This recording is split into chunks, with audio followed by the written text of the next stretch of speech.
Hello, everybody. Good morning, good afternoon, good evening, wherever in the world you are connecting from today. Thank you so much for being here. Happy Friday to everybody. Today, and this session is the last of our Hacking HR May series, which has been totally dedicated to all things mental health. Well, not to all things mental health, but all of the series was about mental health. There are a lot of topics that I know we didn't have the time to cover, but I am hoping that you go back to some of the conversations that we had this month. You can go back to the videos in the Hacking HR Lab, create your account, and go to the Hacking HR May series and find out about all the conversations that we had about mental health. We came from very different angles to tackle all things mental health. And the reason why we were discussing so much about mental health is, well, of course, number one is because this is a very important and powerful topic for us in our community. But number two, because this month, May, is Mental Health Awareness Month. So I am hoping that if you have been joining this series, you have found a lot of value in the conversations that we've had. And if you have missed any of the previous conversations, please go back to them. We will continue to share a lot of content and sessions as well about mental health in our community with events and content and posts and documents and articles and a lot of different things. So because once again, this topic continues to be very, very important for us in the community and particularly for HR. And for HR, it's important for two reasons, by the way.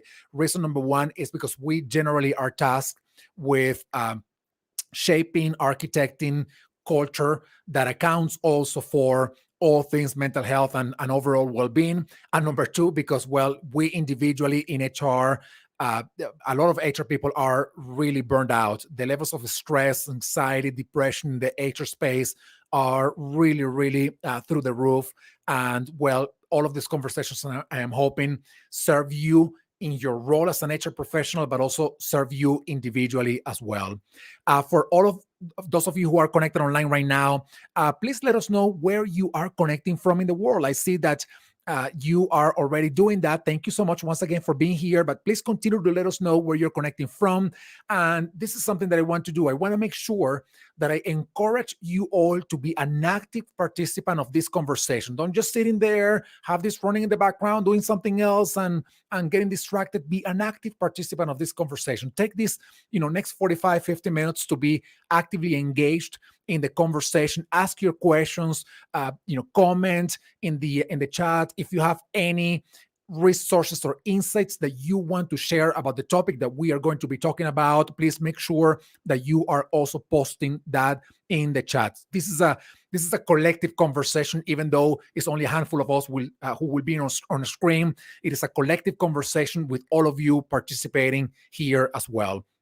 So to wrap up this Hacking HR May series about all things mental health, the last topic which we are going to be talking about today is the power of vulnerability, understanding its impact on mental health and well-being at work. So super excited to welcome all our panel here. Jessa, please bring them to the stage. Hello, everybody. Good morning. Good morning. Hello, everyone. Thank you so much for being here. Super excited about this conversation. I myself have not moderated a panel in any of our series for the past 3 months. So super excited to be the one moderating this one and wrapping up this May series, all focused on mental health. Thank you so much once again for being here. And I'm going to go around for a with you for a round of introductions. So if you can please let us know more about you, your name, where you're connecting from, your experience, anything else that you want to share with the rest of us and everybody in the community. And I want to ask you, together with your introduction, I want to ask you this question to kick us off. What is, in your view, vulnerability? And specifically in the context of work, what is vulnerability at work? So let's begin there and your introduction, and then I think we are going to be off to a fantastic start. So who wants to kick us off? And from there we move, I don't know, clockwise, let's say.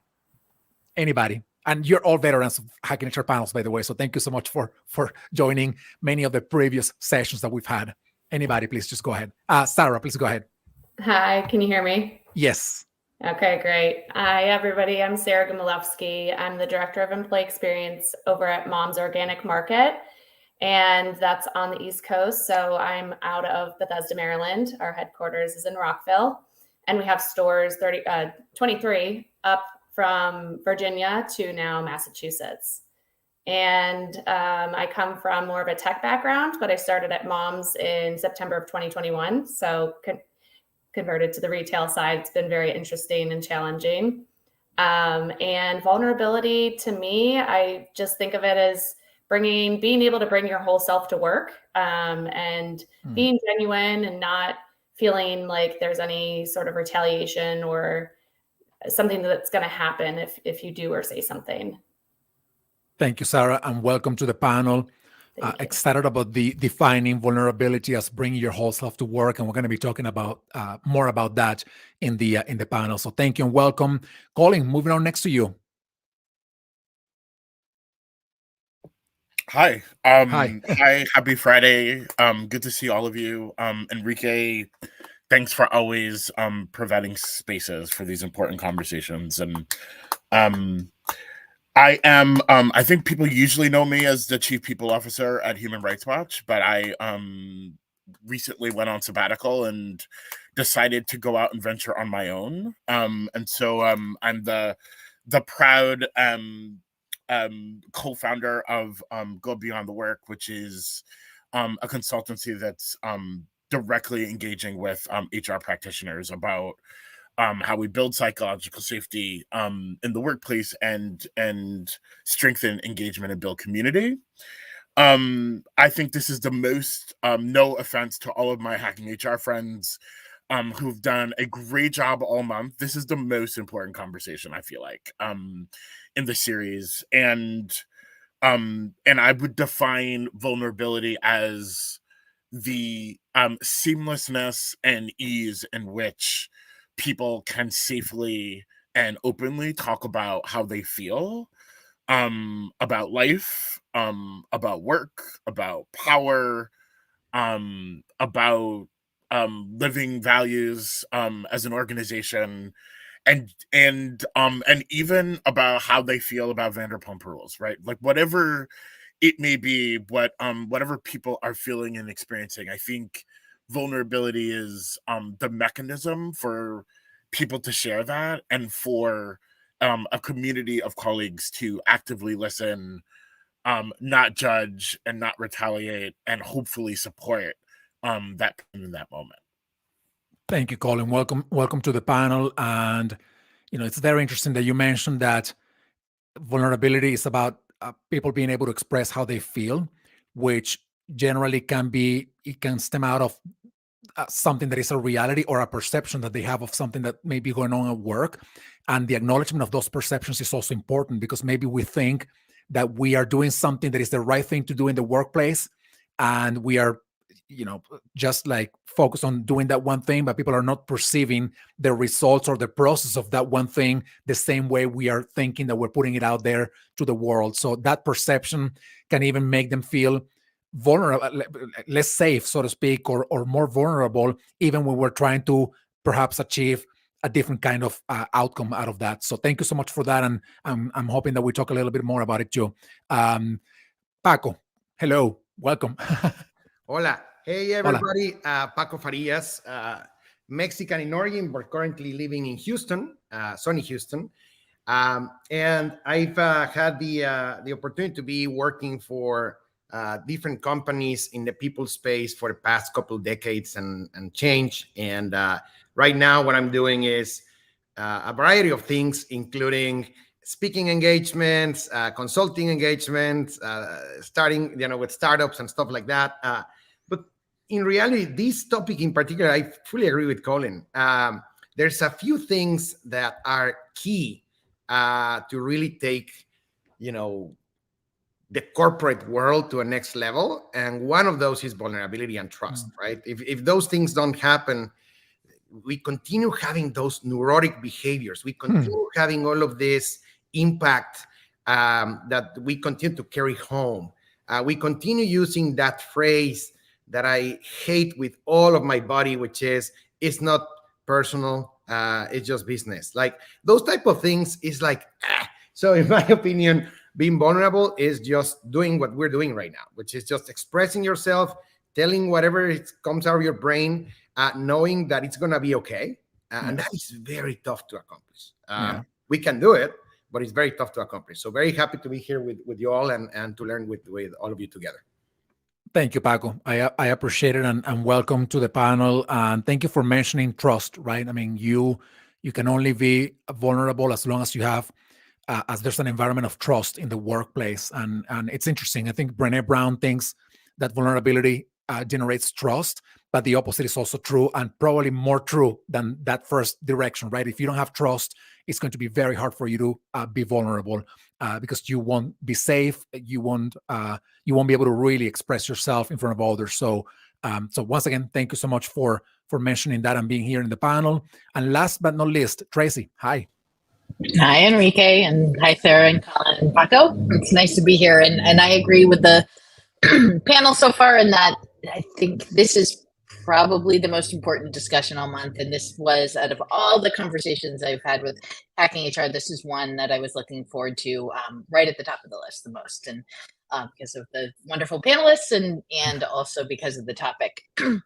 So I'm Tracy Spanenberg. I'm the Chief People Officer for a company called the Granite Group, and we're a wholesale distributor based in the Northeast of the US. And we'll get into why I'm really happy to be here and why I'm happy to share. But I think, I don't think this is a dictionary definition, but the way I think of vulnerability is sharing of yourself something that hasn't historically traditionally been shared in a business environment. So that's how I know there's lots of dictionary definitions, but that's really how I think of it. And I hope that in 5 years we won't have these conversations, we'll be having a conversation on something else, but that's really how I frame it in my mind. Oh, that is fantastic, Tracy. Thank you so much. I appreciate it. And actually, Tracy, I'm gonna use your last comment to create my or ask you my next question. And I was writing down some thoughts here about vulnerability not being something that if you don't have at work, you are in a neutral state where things are like, okay, it's whatever if I don't have it, right? It is negative if you can't be vulnerable. It's not that if you don't have the opportunity to be vulnerable at work, things are going to be okay. It's just that there's a negative effect of not allowing for those spaces for vulnerability at work. And what I want to ask you then is, how do you connect vulnerability with mental health and well-being? What is the connection that exists between these two or these three things: vulnerability, mental health, and well-being? I'll give you a second to think about it, because I want to ask everybody in the audience the following. I would love for you to use one word. If you could only use one word, that's all you got, to define vulnerability, what would that word be? This is a question for everybody in the audience. One word that, in your view, defines what vulnerability at work is, in your view. Please post that word in the screen. By the way, all the panelists and myself, we have access to the chat, so we're going to be seeing the words that you're going to be putting up in there. So coming back to the panel, the connection that exists between vulnerability, mental health, and well-being. Open question to anybody who wants to just jump in and say something about this. Colin, I see you ready there. Yeah, I have to tell you that what Tracy just said is really, really important.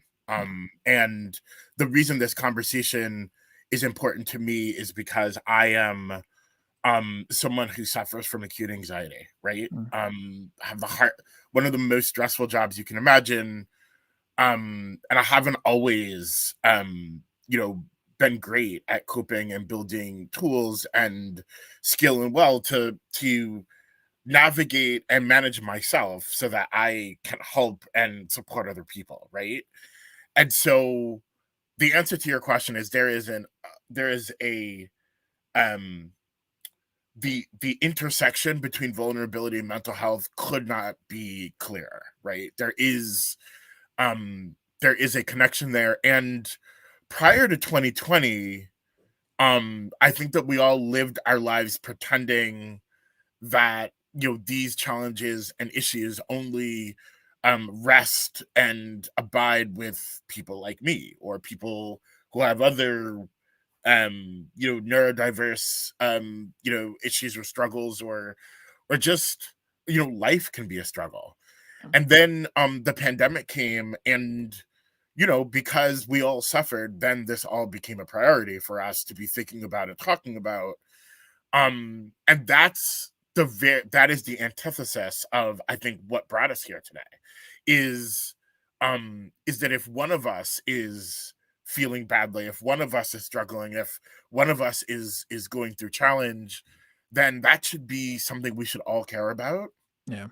And to Paco's point earlier, if we want to say things like the organization belongs to all of us, and we care about you because we care about the work, and all of these meaningless things, if there aren't concrete measures in place to really protect and uplift people, then what happens is that the challenges in life that people bring to work get exacerbated at work, and we actually wound up damaging people further by expecting them to just shut down all of the things that are bothering them because the work they started and they turned the lights on in their office. So to your question, there is a deep intersection between mental health, employee well-being, and vulnerability. And if we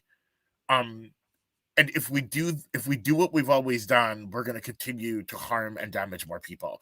And so this is not just an opportunity to get it right because it's a strategic advantage to have vulnerability at work.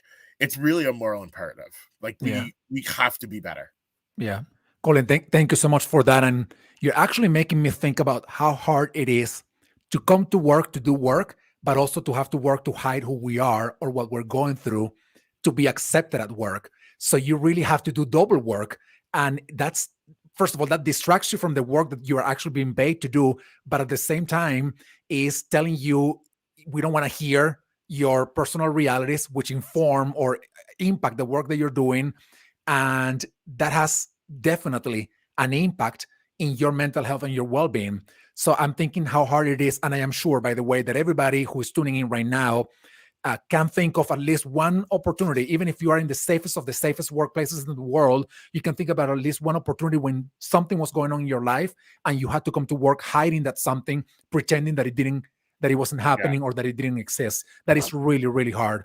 Colin, thank you so much for that. Anybody else, please unmute yourself. Tracy, go ahead. I don't even have to say unmute yourself. You just go ahead. And I don't know that I could have said it any better than Colin. And I think over the past few years, what we've gone through as a profession, what we've gone through as a world, let me put it this way. All of my CPO friends, all of my chief people officer friends, all of them left their jobs in the past 3 years. All of them. All of them went through burnout. All of them struggled with their mental health and sometimes with other things going on in their lives. I've been pretty open. I lost my mom very early in the pandemic and really, and just, took my mental health, took a nosedive. It's only because I had the relationship with my CEO and I had his trust, and I had the ability to be vulnerable at my company that I stayed. That is literally the only reason that I was able to stay.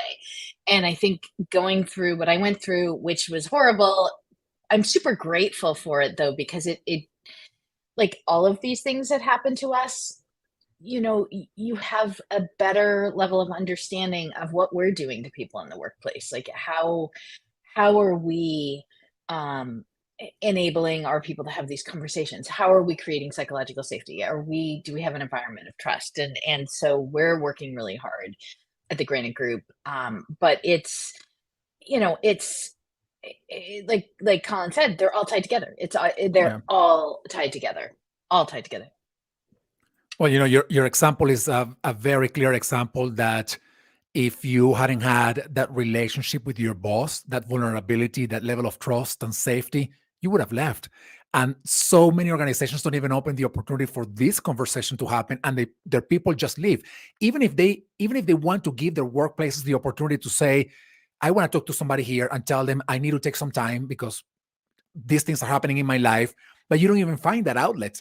And if you don't find that outlet, your immediate decision is, if I have the opportunity to do so, I'm just going to leave because I feel that I don't feel safe. I don't feel that I can be vulnerable. I don't feel that people will understand what I'm going through here. Therefore, I'm out. So I'm happy that there are cases in which that show that if you actually have that safety and vulnerability opportunity with your boss, the likelihood of you staying, even when you're going through some hardship, is higher than if you didn't. So Tracy, thank you for that. Paco, Sarah, do you want to add something here? Yeah, Paco yeah. and then Sarah. Yeah. Yeah. Thank you. Well, I mean, thank you for your vulnerability already. Well, now I'm going vulnerable too. So, I remember working for. Sorry, my doggy is barking, so I don't know if you hear her. She's getting very excited about. She's she's feeling included. She come on, Chewy, come here. So, anyways, I was working for a very large company where it's very famous that you need to be at your top of your mental game, psychological game, and everything to continue to be performing, because if not, they're gonna get you out, right? Yeah. That's kind of the thing. And I remember vividly that I was starting to have panic attacks, and I could not mention that to anybody. Come on, I was the HR person. Come on, I had to be at the top of my game all the time and blah, blah, blah. And I didn't know what I was having, palpitations and all this stuff. And then, I went to a doctor, and they gave me an anxiety reduction pill. And it was very, very, very helpful at the time. But clearly, it's like if I was having a headache and they were just giving me something to take the headache down. It was not going at the core of the problem, right? So starting to learn from that, I started to go deep into understanding the connections of psychological strength, physical strength, etc., and mental strength, which kind of all of them are together. We kind of talk about being corporate athletes, right? We talk about, everybody has to have high degree of stamina and blah, blah, blah, bring your A game to work. But a lot of that, most of the time, is just mental. And people, or, nobody normally talks about how do you build your psychological muscle or your overall whole body muscle. And now it's starting to become more open in the discussion. But I remember vividly seeing executives coping with, all of the pressures by smoking like crazy, drinking like crazy, drugs, or pick whatever, right? And you could see the impact that it had on their health, on the level of divorces that I could see, blah, blah, blah, blah, blah. So at the end of the day, it's absolutely 100% correlated. I'm loving that we are starting to open up in those conversations, because for whatever random reason, I guess control, I don't know what it is. A lot of companies prefer to keep, everything on the wraps, and nobody talk about those things and blah, blah, blah. But it's the biggest elephant in the room at the moment. And I love, Tracy, how you said that a lot of people have left their jobs, because I like that now we're all collectively starting to say, this is enough, So, yeah. Yeah. Well, Paco, thank you so much for that. And definitely it is true that the impact of, that's why I said before, right? There's a positive impact of allowing for vulnerability at work, but not allowing for vulnerability at work doesn't keep you in a neutral state. It takes you to a negative state. Whether you see it immediately at work or not, what ends up happening is that people may be absorbing perhaps those negative effects themselves via, for example, you said it before, via them not being able to manage their personal relationships at work properly, them falling into substance abuse or isolating themselves, things of the kind. And eventually, even if it doesn't happen in the short term, or even if you don't see this as an organization, eventually all of that reverts back to the work that they are doing. All of that reverts back in their productivity, in their performance. So the connection, once again, if it's not as strong already, I don't know what's going to make it stronger. So Paco, thank you. And we move on to Sarah now. Yeah. So I am a young mom. I had 2 under 2 during the pandemic and during. So I have a, almost 3-year-old and a 4.5-year-old, and that that is my most important thing in my life, you know. And I think going through COVID, there's so many things that people are going through, and work is not the most important thing anymore. So if employers are looking the other way or dragging their feet on this topic, they're going to be reactive, right? So it's wanting to get these conversations in public and have them openly, so you can be more proactive and understand your workforce. Because I mean, even at the CPO level, Tracy, you mentioned that's happening, and it's happening even more below that executive level. And so I think just showing managers, you know, their turnover rates and the metrics behind what's happening, right? That can make them understand how important it is to them if they're not necessarily open to it.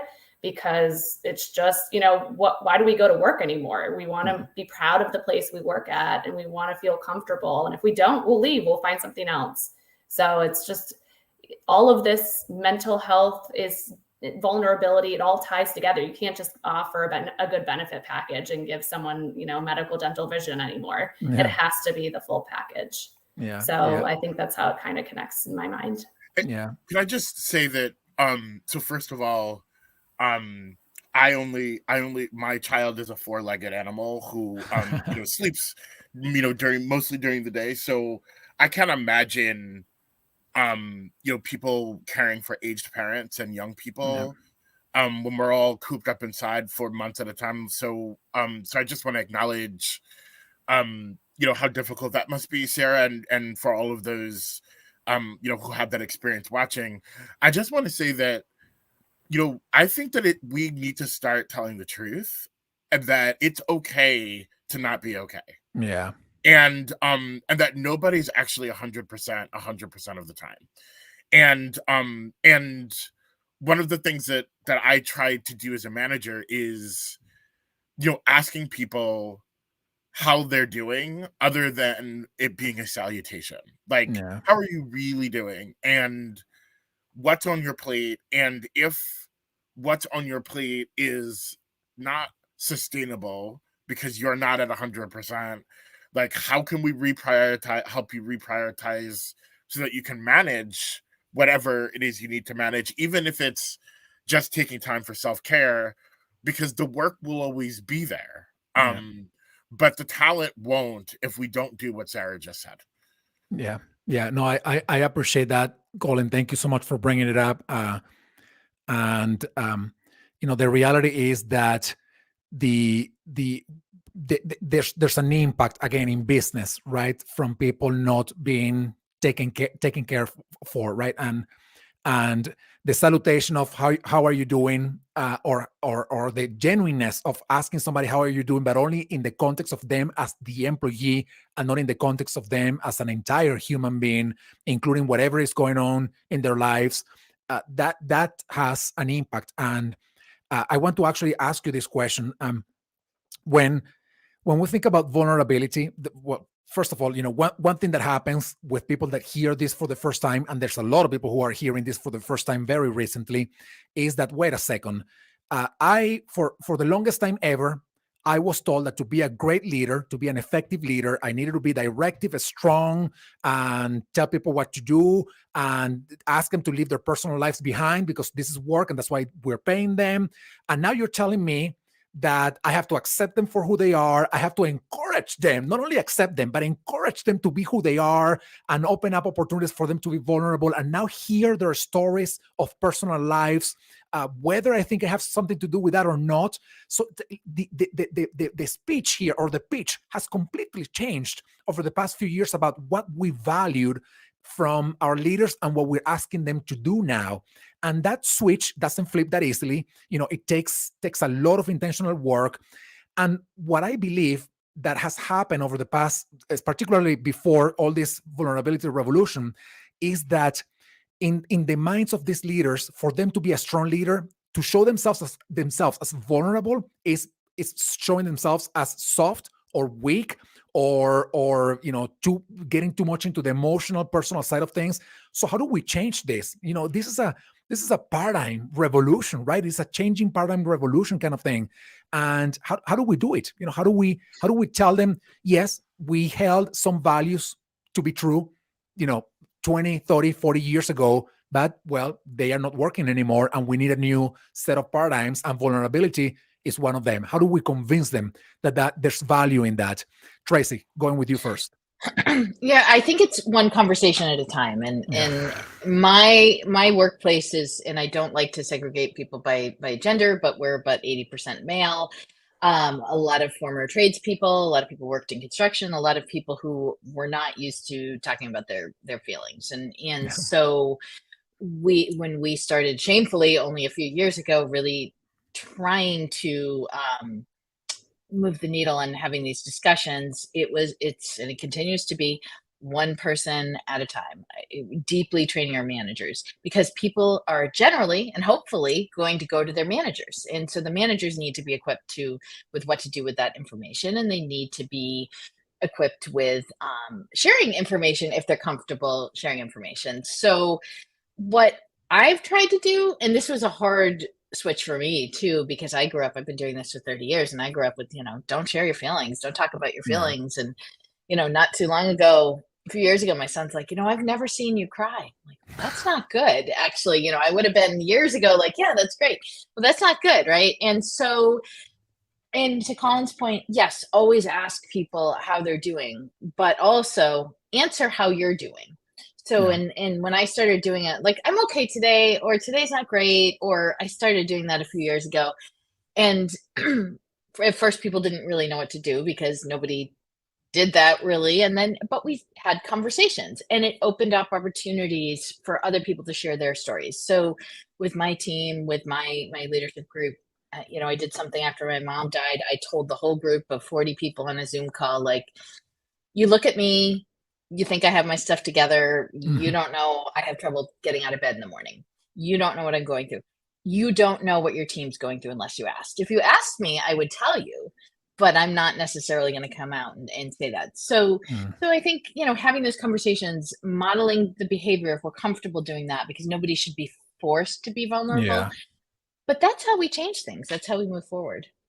Yeah, I like the one conversation at a time, right? The one life at a time kind of thing. I know it's hard, and I've seen some of the comments here, and some leaders were bad in the past, and it's hard for them to change, and some workplaces are awful. That's true, But the question is, sometimes the question that I ask myself is, and I know it can be a little blunt, is what are you doing to help people be more vulnerable with you?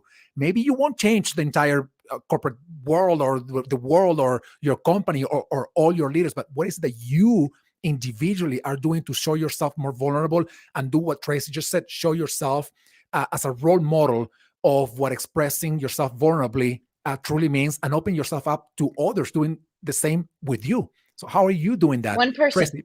Yeah, just one person. Start with one person. You don't have to look at this as this global. One person. If you move the needle for one person, you can really change the world. That can have a huge impact. Yeah. Thank you so much for that, Tracy. I by the way, Paco, I'll go with you in a second. I wrote an article, I don't know, probably about a month ago. It's called The Power of One. And what I talk about in the article is that none of us can change the world, but we can change a world. And that means the world for that one person that you are allowing to be vulnerable with you. I mean, yes, there are many more that need that kind of help, but if you can help just that one, you will have done already an amazing job. So Tracy, thank you so much for role modeling this side of the conversation. Paco, going with you now. Enrique, you just talked about the power of, there's one of my favorite movies is The Power of One. And one of the things that they talk about there is a waterfall starts with one drop of water. Yeah. All right. So that's one of my favorite analogies ever. It connects very well with what all of you have been saying. This brings back one of my favorite memories in terms of vulnerability. I was working for a company that was very uptight. Everybody had to be perfect. They trained you for years and years and years to be perfectly on screen, to have the perfect presentation skills. Everything had to be perfect, right? All the time, at all times. So this new leader that we brought in from an outside company, he comes in the very first day. he sends he writes a document and sends it to 3,000 engineers globally, copying all of the leadership team. So he was the CTO of a company, and he says something like, "I'm very happy to be here, etc. But let me tell you all that I'm terrified to be here, because the culture in this company is amazing, etc. I don't know it. So I will need all of you to be with me as I go through this journey." And he talked a little bit about his family and blah, blah, blah. I can tell you that was so eye-opening to me. I was like, oh, can senior leaders do that? Aren't they untouchable? And they, these people that gravitate out of nowhere? No, they're humans. They go to a restroom like you and me. It's just like, I love that. Sorry for the graphical analogy, but but in reality, that opened up conversations in an exponential way, because it started from the top down. Now, of course, it's very easy for us to villainize, to make the villain, the bad person, the leaders that have been indoctrinated for all of their careers and lives, probably, to behave one way.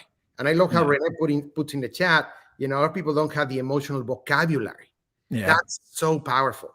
So that's where, if we take a step, back, of course, role model this, and then start maybe with a little bit of the early adopters so that they can help us on this.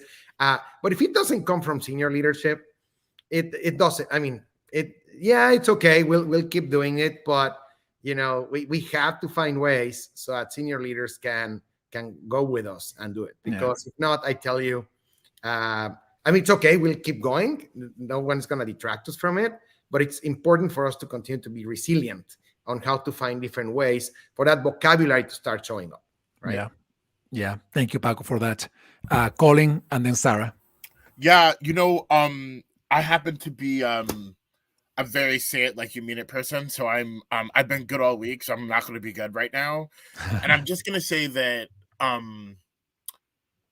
I didn't really understand how hard it was to be a leader until, I elevated into the C-suite and understood all of the additional considerations that leaders have to go through that I didn't fully appreciate when I was in middle management. And when I was in middle management, I had the same feeling when I sort of elevated from being an intern and an associate and a manager. And so what I have learned is, in order to get grace, you have to give grace, right?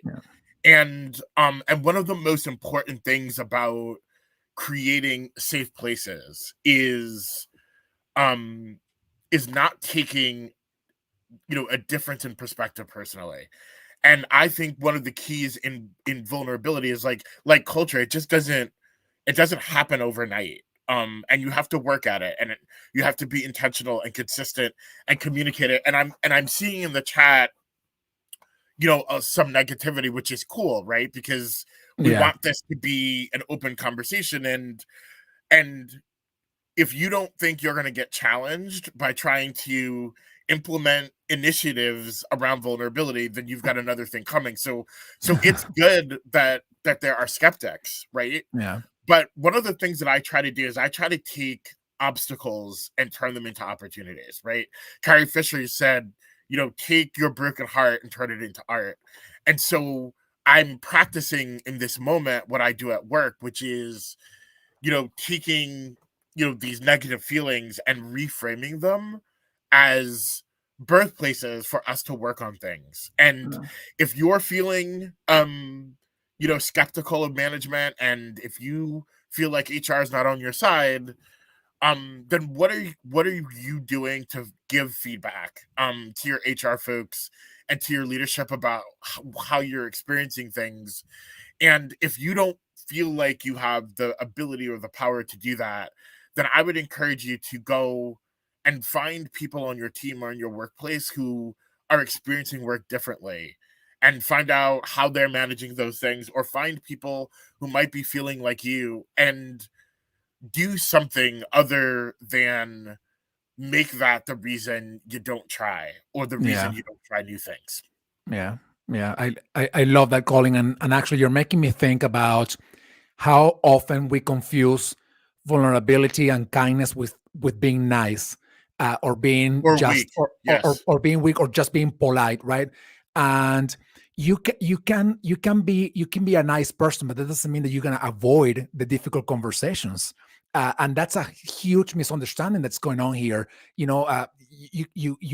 have to, if you're in HR, for example. I mean, we got to acknowledge, I love HR, but we have a bad rap, in a lot of organizations and in a lot of workplaces.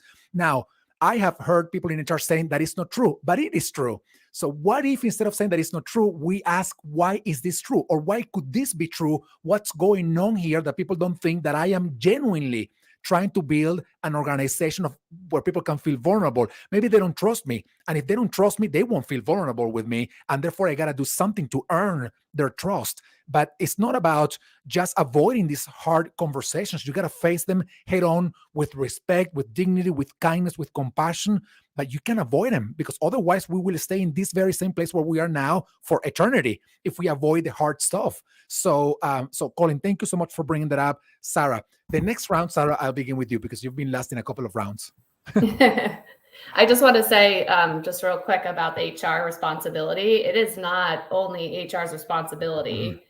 And that's so important, because all of the managers have these little micro moments or big moments with their teams, and we're not there for those, right? We can talk and tell people how important vulnerability is, but it's up to everybody who has a leadership role at the company, middle management or entry management, the most important leaders, to show these vulnerable moments. And they don't have to be all the little details about your personal life. It doesn't have to be pulling, we're not in therapy. It doesn't have to be these deep emotions. You can just ask questions and listen and ask the right questions. I like that you mentioned, why, but even what. So what can I be doing differently?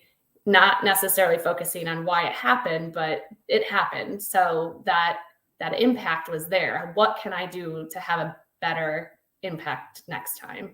So anyways, all of this, because we're in HR, we do have that delicate balance between being an employee, also representing the company and representing our employees, and wearing the hat of weighing all of these things at the same time. So it can be a heavy job. Yeah. But yeah. No, it can be, and it certainly is very often, right? And especially because when you try to do something for the employees, then some business leaders may ask you, who are you for, right? Here. And when you try to do something for the business, the employees are asking you, like, who are you for here, right? So it's always like, well, I don't even know anymore, but the reality is that you are for all of it, and it can work, but it's a fine line. Now, let me ask you this question. And I know let me see what time okay, we got time for 2-3 more questions, but let me ask you this one. Is this stuff real or for real? Is this vulnerability thing for real, right? And the reason why I'm asking you this question is because a lot of folks have never had these opportunities in their careers.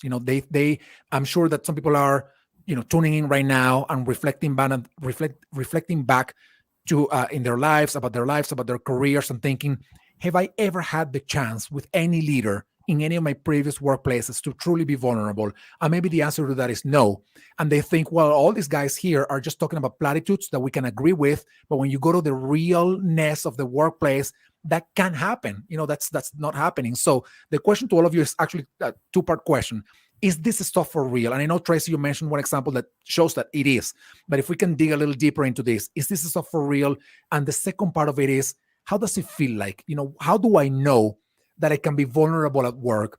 And I love that Sarah mentioned one example before. It is not just, you coming to work and, letting it all out, right? That all the things that have gone in your life for the past, 30 years. Maybe it is something as simple as asking a question that that you have to ask, that nobody else is asking, and will put everybody else in a tough spot of trying to explain what we're trying to do things in one way or another. Maybe just that one little sign shows some vulnerability. So is this stuff for real? And how do I feel that I can be vulnerable at work? How does it feel like? We want to start with Sarah and then Colin.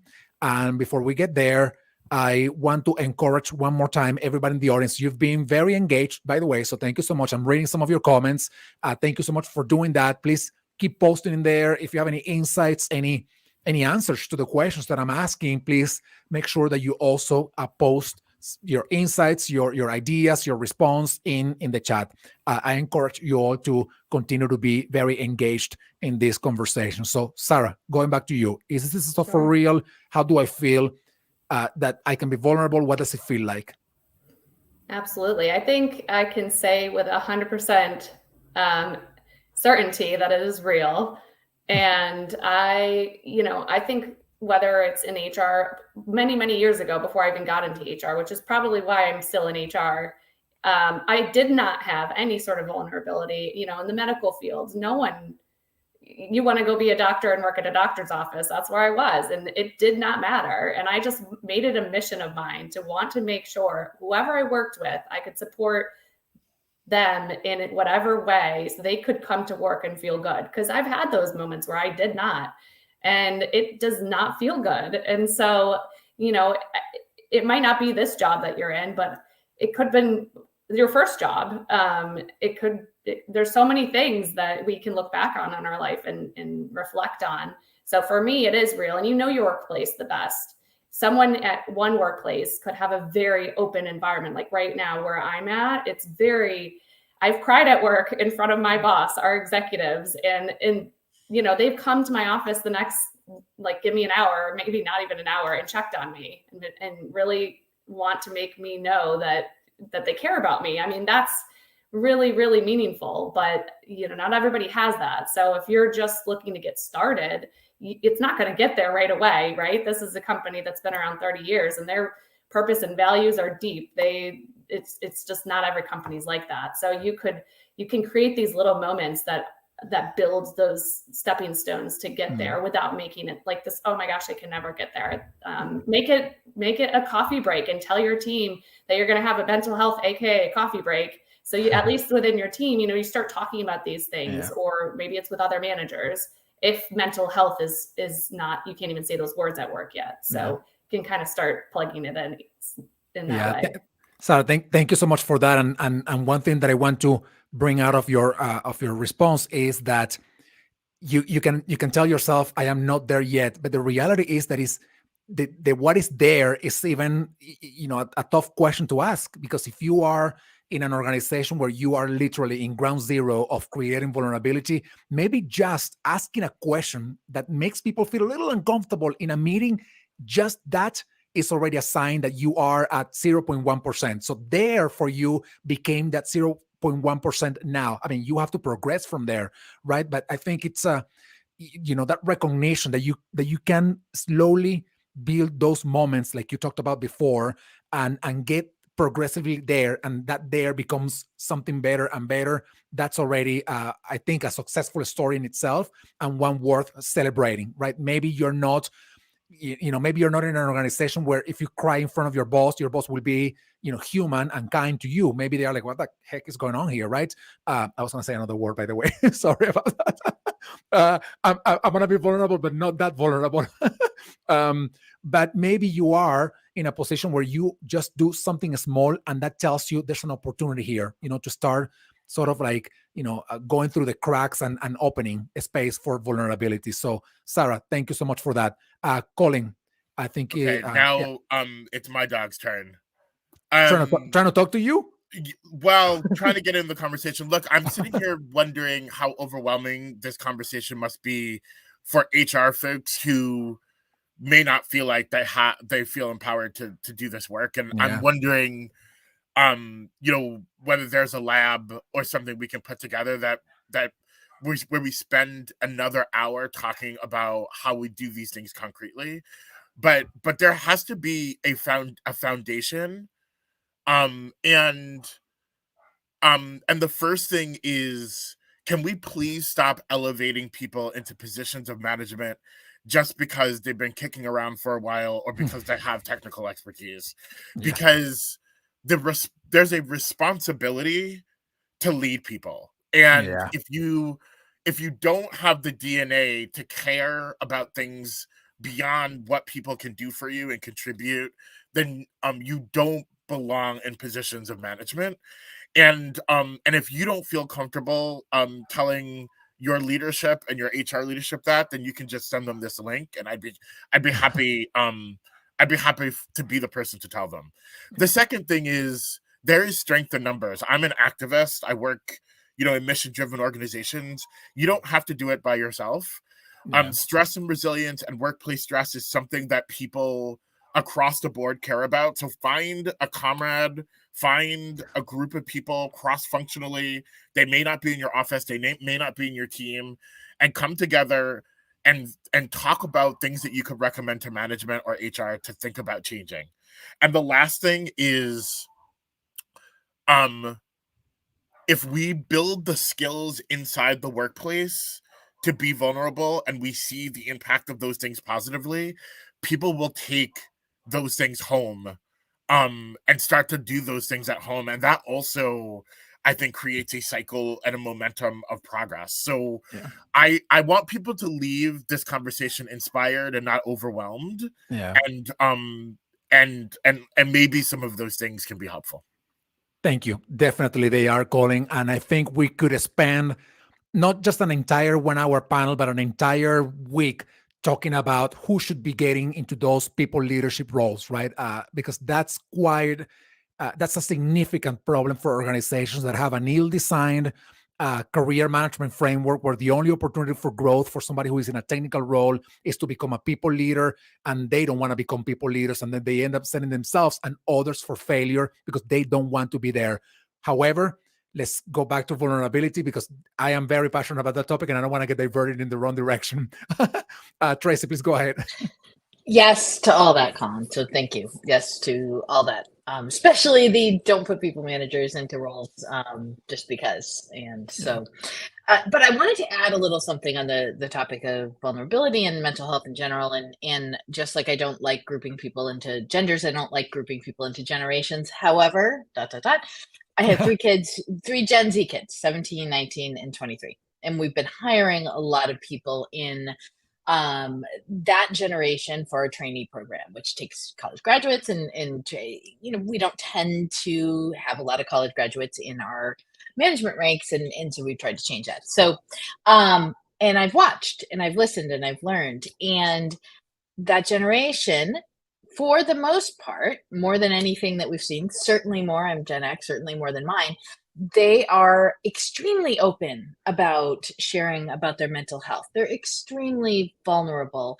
They're very, very different than a lot of the groups we've seen in the workplace. So while some of our managers and some of our people and some of our HR teams, this may be hard to grasp, at a certain point, we may be forced if we're not doing that work and opening that conversation. Because if you take a person who was raised to have these open conversations with parents, with friends, put them into the workplace and they're expecting that to happen, and then all of a sudden they can't talk about anything, then they're going to leave. So, this is over the next few years, I think it's going to be really, really interesting to watch, because I can already see the workplace changing, and I think it's going to change even more.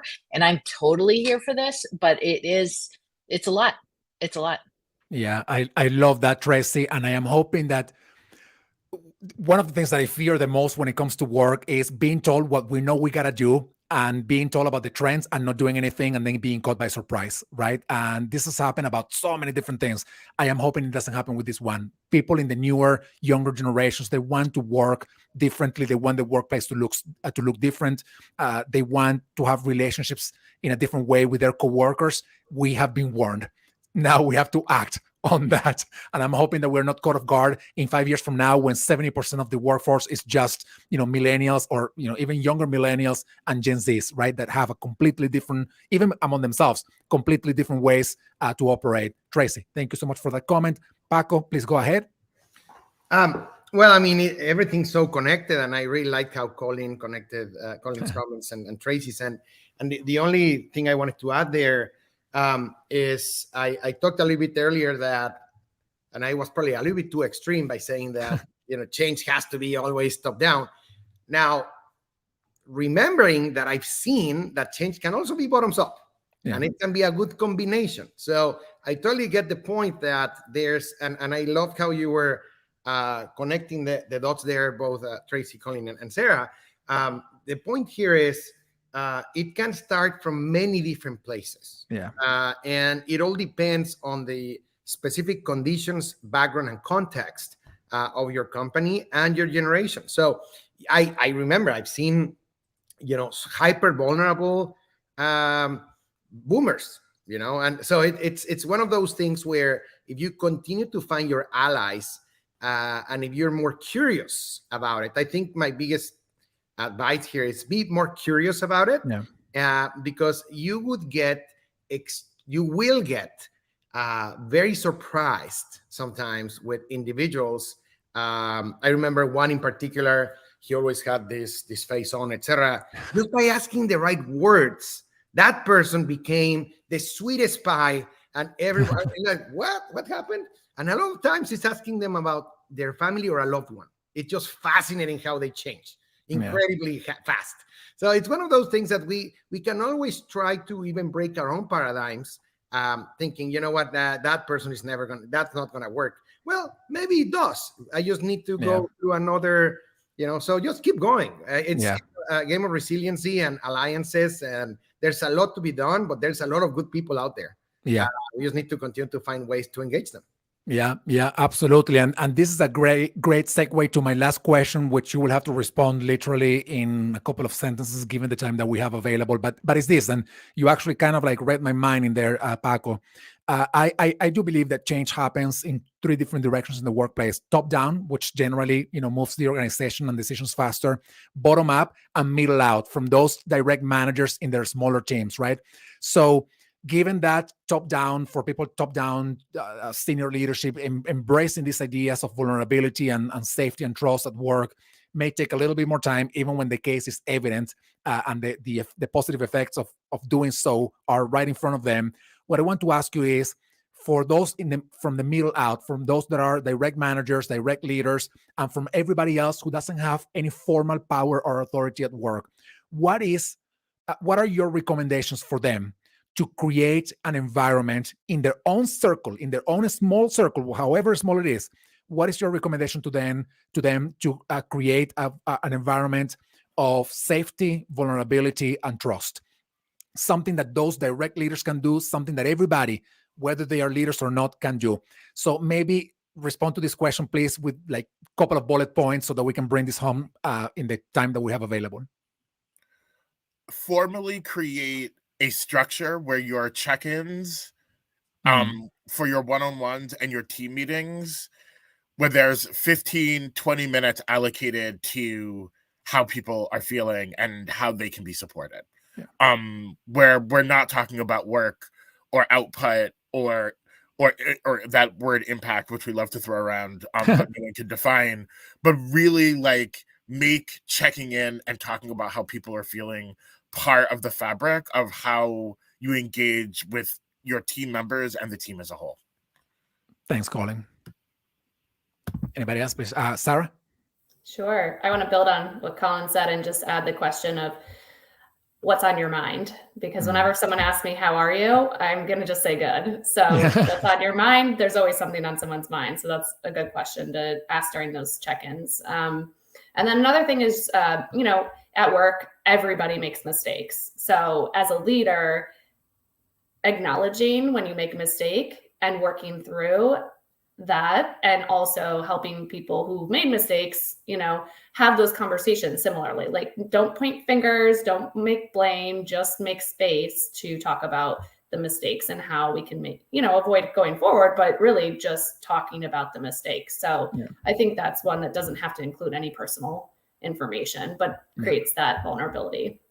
Yeah, thank you for that, Sarah. And by the way, we I think it was a couple of weeks ago, we posted something on the Hacking HR community on LinkedIn, and it is 20 different ways to ask, are you okay? So to get more information to produce a better conversation than just asking somebody, are you okay? Oh yeah, I'm okay, whatever, right? So thank you so much for bringing that up, Sarah. Even in the smallest things, right, we can create more spaces for vulnerability and safety and trust.